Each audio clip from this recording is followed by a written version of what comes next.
es una mutación continua en la célula, y eso que va a generar la inestabilidad genética, y eso es lo que caracteriza a la célula carcinogénica o a la carcinogénesis, ¿sí? Y obviamente va a aparecer clones que van a ser resistentes a la actividad del sistema inmune, ¿sí? Y esto se considera un proceso de edición tumoral que va a estimular, obviamente, la inmunovigilancia, pero de una forma negativa, que va a evadir al sistema inmune, ¿sí? Nosotros dentro de lo que es el sistema inmune vamos a tener receptores, y estos son receptores de antígenos, ¿sí? Obviamente hay varios tipos de receptores, de los más importantes son los receptores de reconocimiento de patrones, y obviamente ¿dónde se van a encontrar estos receptores? A nivel de la membrana, ¿sí? Hay dos grandes grupos, los más importantes son los receptores de patrones moleculares y los receptores de daño a nivel de los patrones moleculares, ¿sí? Y esos van a distribuirse de manera global y se van a expresar, como lo dije ya, en la membrana plasmática, ¿sí? Estos receptores de reconocimiento de patrones van a tener mucha importancia. ¿Por qué? Porque obviamente van a tener la capacidad de destruir, obviamente, y de mandar, como lo dice ahí, a lo que es la destrucción, y van a ser receptores de origen de basurero, o sea, que van a servir como ¿para qué? Para limpiar. Y obviamente aquí van a mediar por lo que son los mediadores inflamatorios, y esto va a generar la respuesta inmune antitumoral. Nosotros dijimos que uno de los factores de riesgo para cáncer es la inflamación continua, un estado proinflamatorio crónico. Y este estado proinflamatorio crónico lo que va a generar en nuestro cuerpo es cambios a nivel del DNA. Y esos cambios a nivel del DNA van a generar clonas, y estas clonas van a tener estos receptores, como lo dije, a nivel de la membrana plasmática, y eso va a hacer que haya evasión, que nos ayuden a modificar la célula para que no sea reconocida por el sistema inmune, ¿sí? Sabemos que el sistema inmune está dado tanto por los linfocitos, una de las células más importantes de estos son los linfocitos T y los linfocitos B, ¿sí? Que se van a caracterizar porque tienen una elevada especificidad, ¿sí?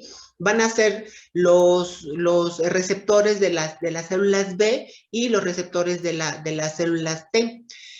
Van a tener una distribución clonal, y esto obviamente, ¿dónde es su distribución clonal, doctores? De los linfocitos.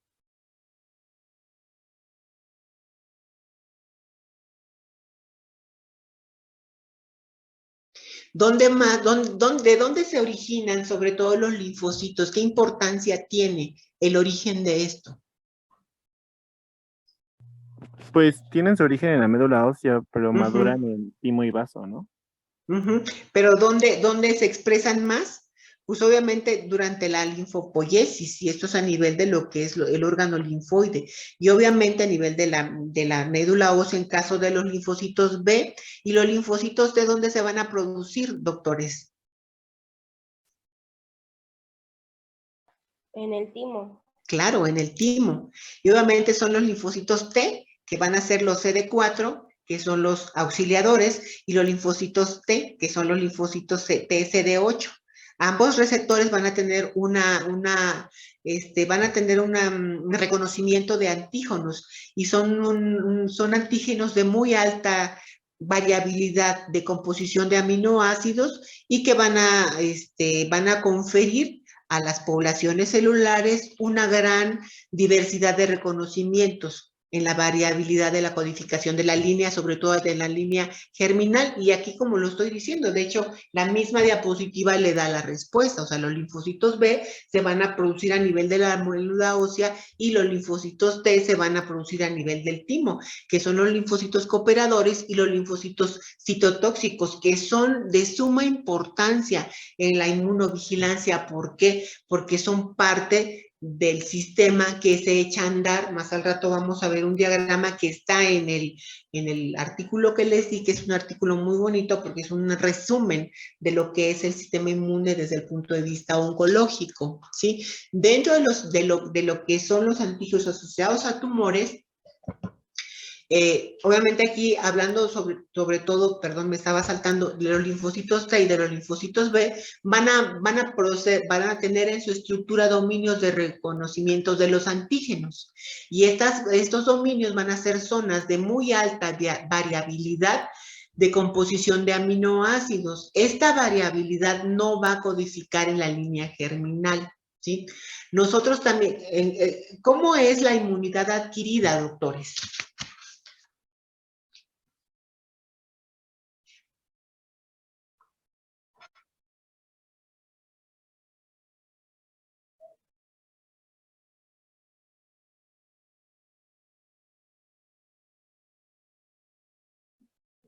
¿Nadie sabe?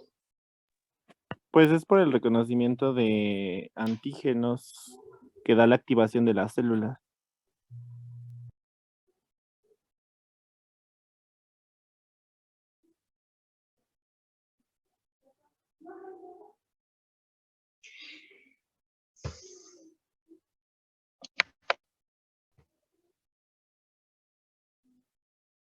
¿Sí me escuchan? Sí, doctora, ¿usted nos escucha? Es que no lo escucho, doctor. ¿Sí me escuchan o no me escuchan? Sí, sí lo escuchamos. Ok, bueno, ¿cómo es? O sea, la inmunidad adquirida, ¿qué es? O sea, ¿cuál es la definición de la inmunidad adquirida? O también, ¿cómo se llama o sea, tiene otro nombre la inmunidad adquirida? ¿Cuál es el otro nombre? Adaptativa. Exactamente, la inmunidad adaptativa. ¿Y por qué se caracteriza esta inmunidad adaptativa? Yo decía que era por el reconocimiento de antígenos y estos activaban pues las células. Uh-huh. Sí, y esta inmunidad, ¿qué características tiene? Pues esta inmunidad tiene especificidad antigénica, tiene diversidad, tiene memoria, ¿sí? Y va a tener discriminación propia, ¿sí? ¿Qué significa eso? Que pues obviamente cuando yo ya me expuse a algún antígeno o algún otro caso de algún alergeno, obviamente cuando yo me vuelvo a exponer a este alergeno, ¿qué voy a hacer, doctores?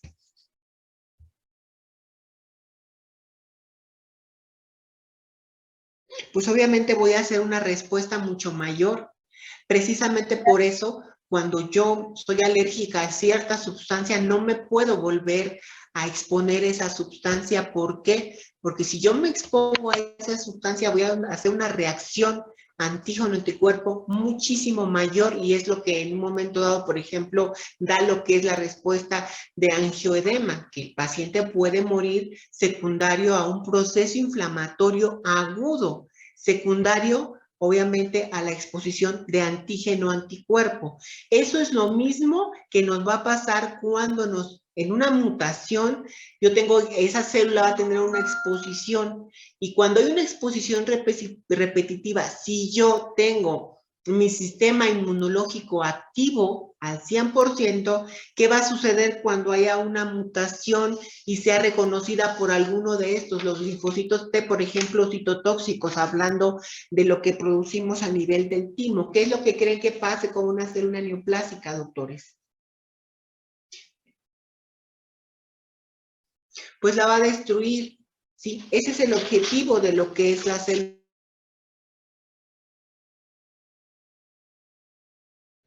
Algún daño en mi célula.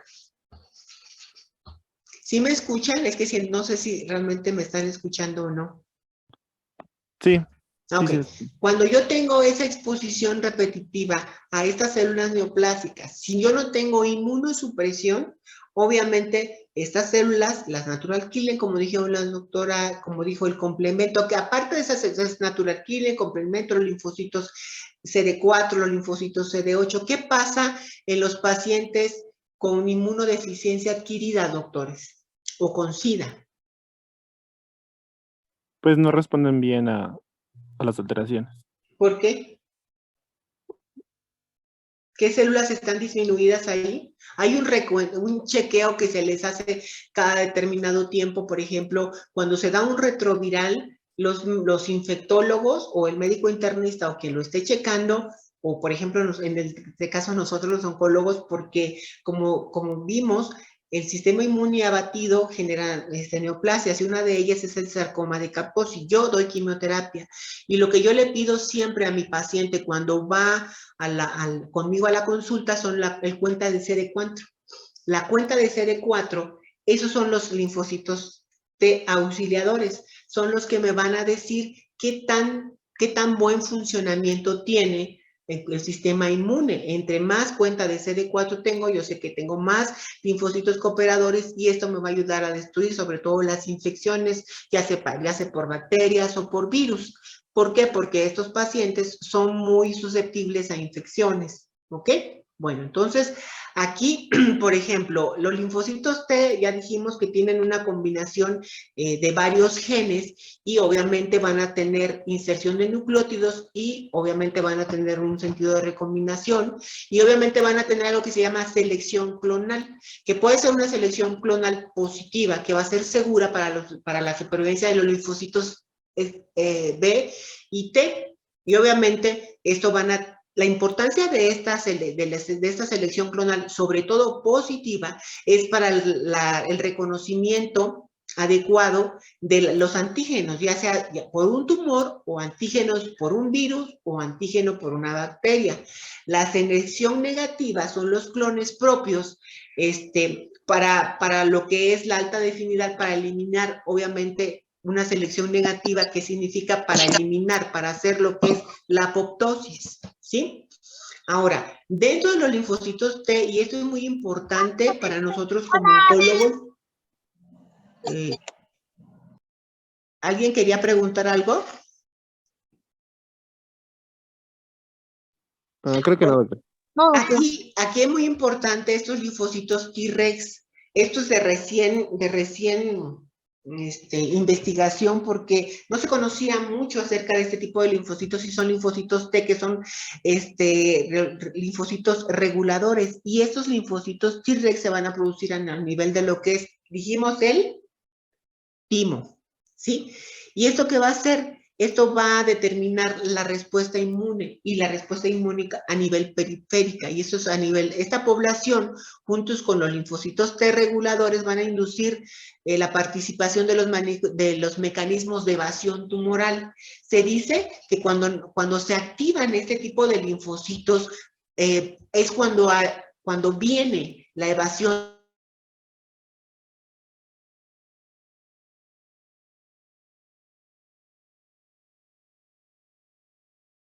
inmune de las células tumorales por el sistema inmune. Ahora, hablamos.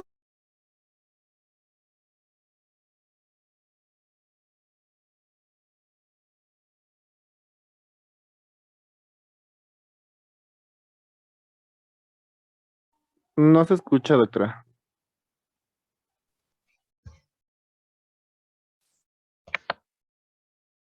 Ay, creo que De hecho, ya hasta dejó de compartir. ya me salí, como que está medio. ¿Ya me escuchan? Sí, doctora. Ok, bueno, entonces, el complejo mayor de histocompatibilidad es una cadena altamente polimórfica y una segunda proteína de mayor proceso molecular llamada beta-2 de microglobulina, que obviamente cuya secuencia es invariante. La presencia de los linfocitos T, CD8, se expresa en todas las células nucleadas, ¿sí?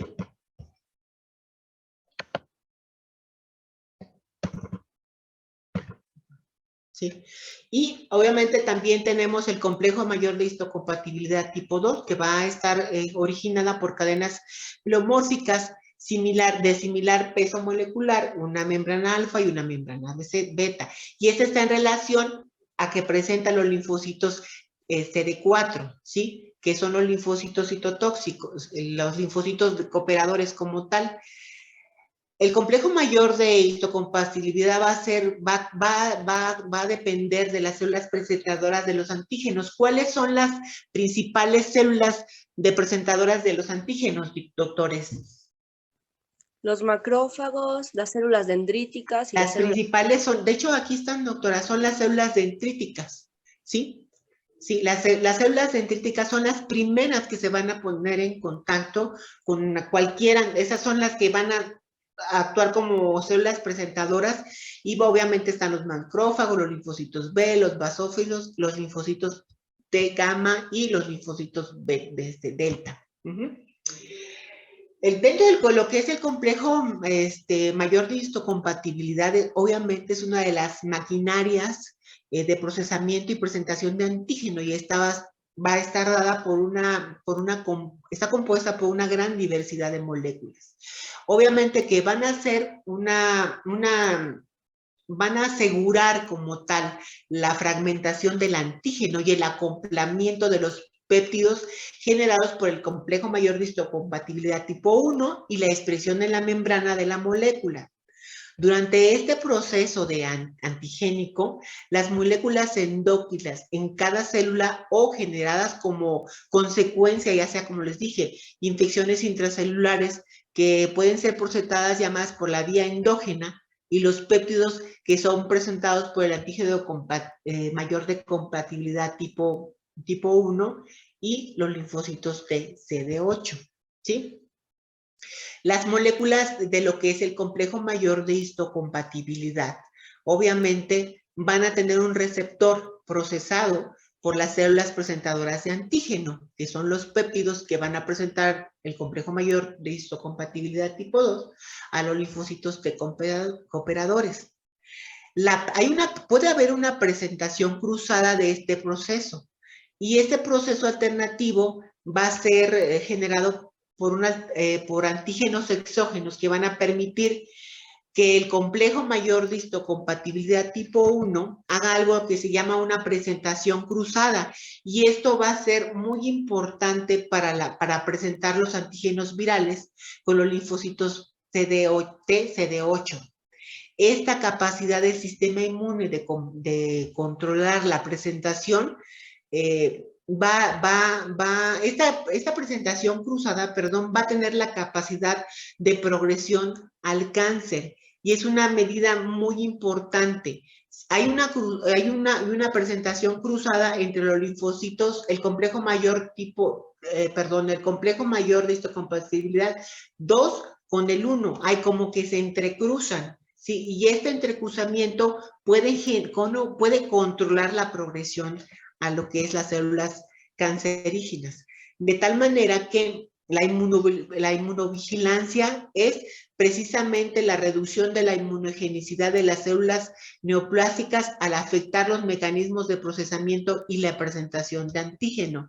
Esta presentación cruzada es lo que en un momento dado puede hacer que las células neoplásicas no sean reconocidas por el complejo mayor de histocompatibilidad, pero aquí no pasa todo.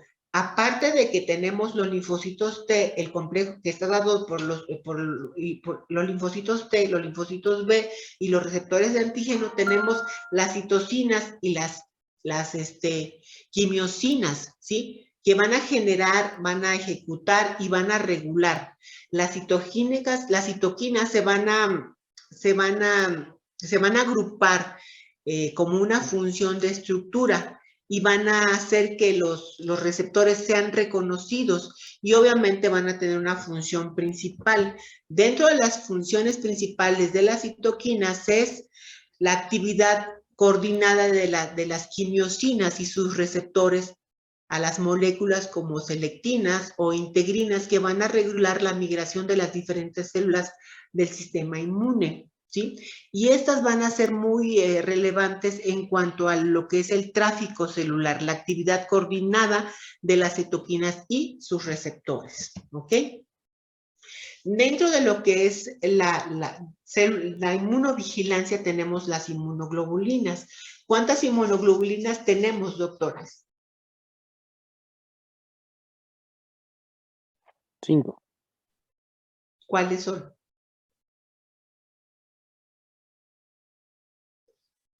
la G, la M, la E, la A. Estas van a tener una zona responsable de reconocimiento de los antígenos y van a tener una zona CC, que son las responsables de la actividad efectora de las moléculas. Y como ustedes lo dijeron, tenemos la inmunoglobulina E, que es relevante obviamente en lo que es las infecciones parasitarias y en los procesos alérgicos. La inmunoglobulina A, que tiene un rol protagónico en la inmunidad a nivel de las mucosas. La G, detecta solo las trazas en suero como una función principal como receptor de la membrana de los linfocitos T, y la M, que es relevante en la respuesta inmune primaria, como la elevada capacidad de opsonización y en la estimulación del sistema de lo que es el complemento. Ven como tal, estas se van a tener mucha capacidad en cuanto a la comunicación, tanto las inmunoglobulinas como el complemento. Vamos a ver más adelante lo que son el complemento como tal. La inmunoglobulina G, que es más abundante en el suero, incluye las 4 subclaves, que la inmunoglobulina 1, 2, la 3 y la 4 en humanos. Su capacidad de opsonización y la unión de los receptores de la pulsión FC estimula la actividad del complemento, fagocitosis y la citotoxicidad mediada por las células asesinas naturales, que son las natural killer. Dentro de la hematología, ¿hay una neoplasia que se asocia a las inmunoglobulinas, doctores?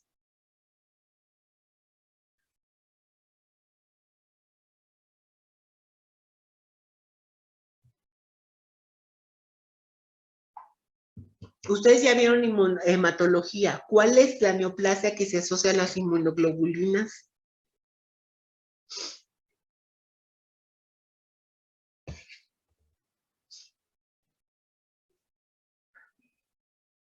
¿Nadie?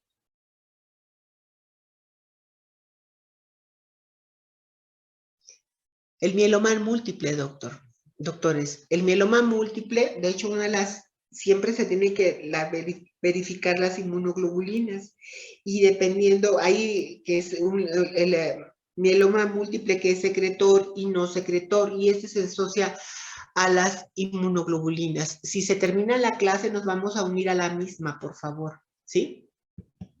Sí, doctora. Ahora, dentro del sistema inmune innato, son todas estas células que nosotros tenemos. Las NK, que son las natural killer, las NK, dependiendo de los linfocitos T, los linfocitos T, gamma y delta, los macrófagos y los neutrófilos.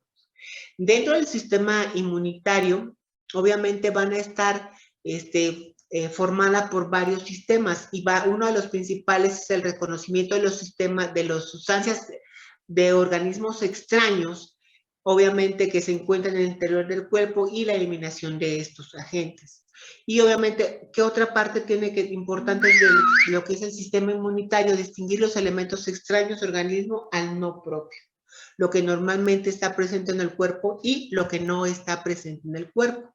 Existen patrones moleculares asociados a los patógenos. En el caso de las infecciones, los patrones moleculares asociados al daño, que son los DAMPs, ¿sí?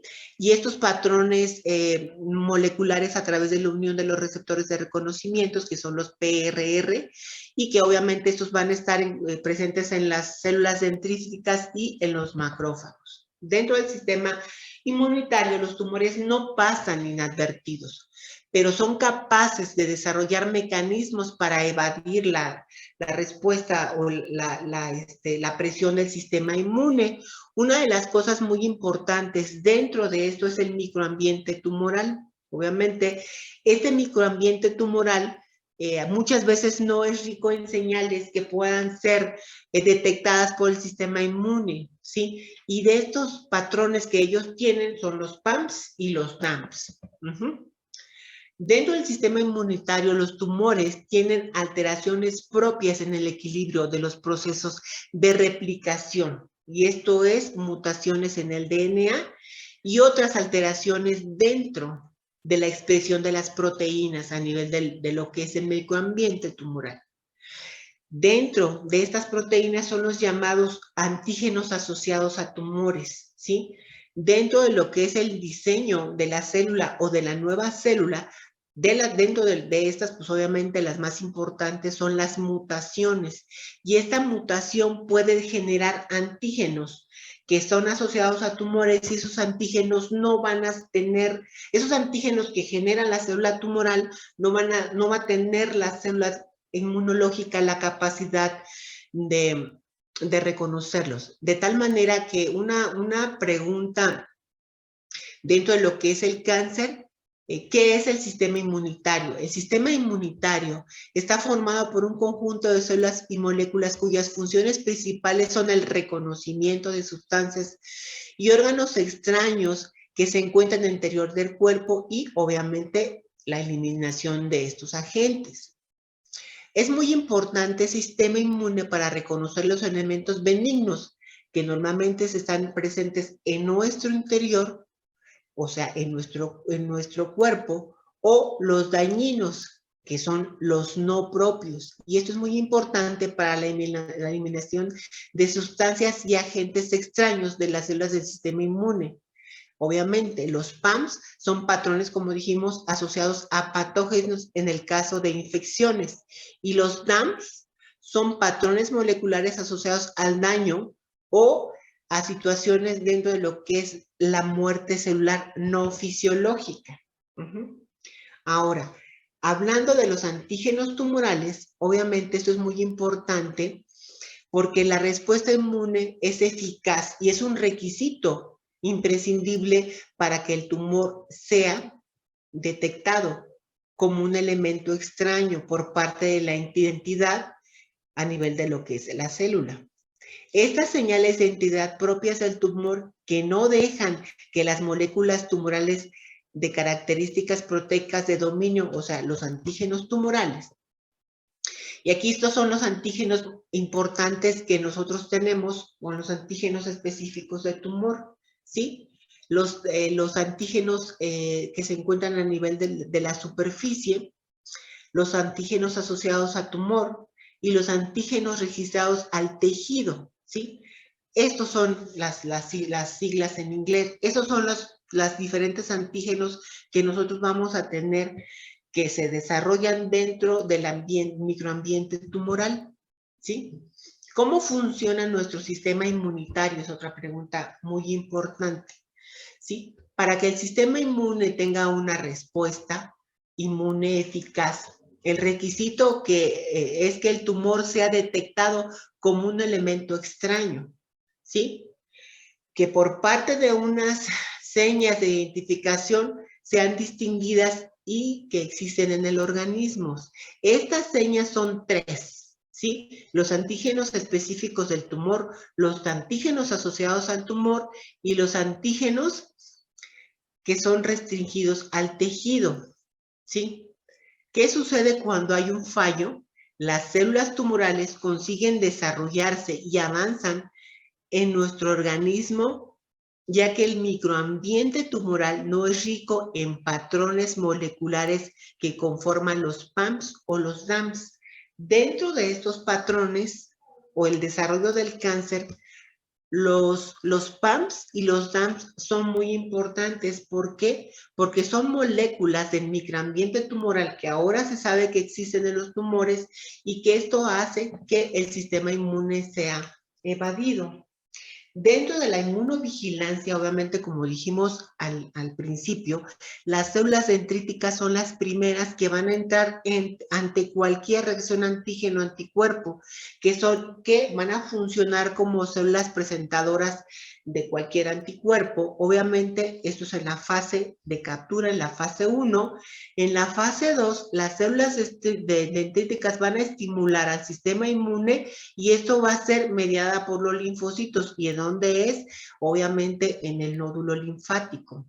Una vez que del nódulo linfático pasan al torrente sanguíneo, viene la fase 3 o la etapa 3, que es la migración de los linfocitos al microambiente, en este caso hablando de los tumores, y en la etapa 4, obviamente, si nosotros tenemos un buen sistema inmune activo que sea capaz de reconocer estas células, vamos a tener la eliminación de las células neoplásicas por los mecanismos efectores de lo que es la inmunidad. Entonces, para que todo esto suceda, pues obviamente debe haber una evasión.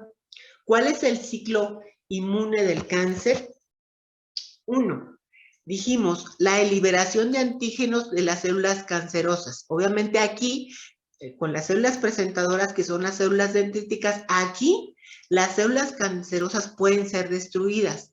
Si la célula no es destruida, obviamente estos antígenos van a ser presentados y obviamente van a ser las células ramificadas de las células presentadoras de antígeno, van a hacer un cebado y activación de las células con las células T a nivel del ganglio linfático. Aquí va a haber tráfico. Aquí lo importante es el tráfico de las células T. ¿Por qué? Porque cuando hay un tráfico o un arresto de esto, estas células, las células cooperadoras no van a ser capaces de presentar para que se activen los linfocitos la CD8, que son los linfocitos que van a citotóxicos. Obviamente va a haber una infiltración de células T, y estas células T van a pasar a lo que son las células endoteliales.